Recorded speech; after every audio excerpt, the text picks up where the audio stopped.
চন্দ্রগোড়া।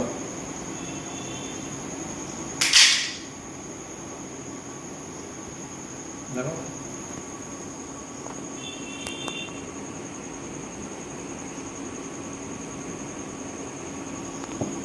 ঘরের ভেতর ঢুকেছিল,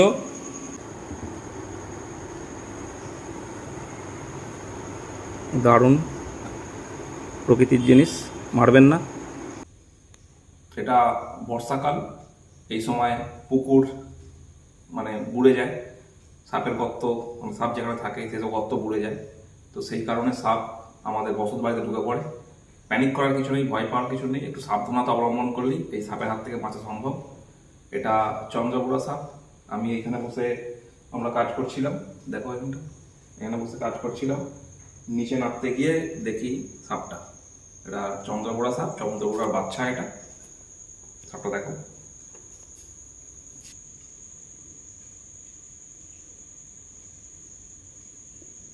দারুণ, খুব বিষধর, তবে ভয় পাওয়ার কিছু নেই। সাপ মারবেন না, এটা প্রকৃতির জিনিস। একে বোতলবন্দি করে রাখছি, কাল সকালে উপযুক্ত পরিবেশে একে ছেড়ে দেওয়া হবে।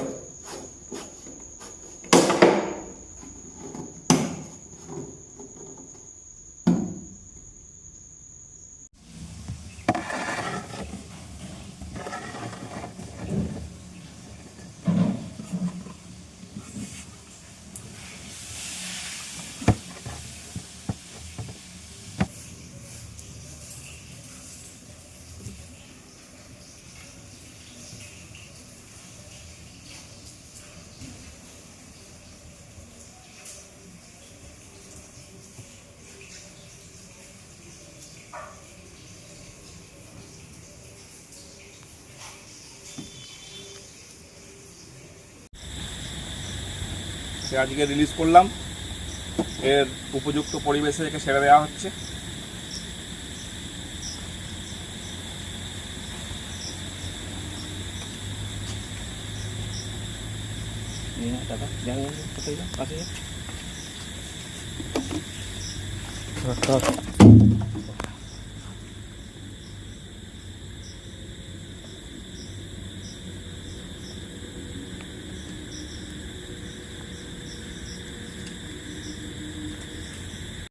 এর পাশে নদী আছে একটা এবং ঘন জঙ্গল এখানটা,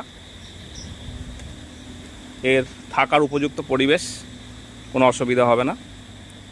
সাপ মারবেন না, সাপ এই পরিবেশের একটা অত্যন্ত গুরুত্বপূর্ণ প্রাণী। ঘরের ভিতরে সাপ ঢুকতেই পারে, এখন বর্ষাকাল, বৃষ্টিতে সাপ যে গর্তে থাকে সেই গর্ত বুড়ে যায়, ফলে বসত বাড়িতে ঢুকে পড়ে।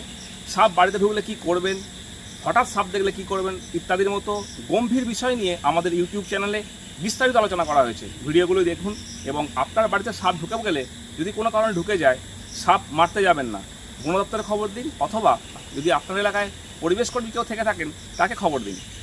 ধন্যবাদ।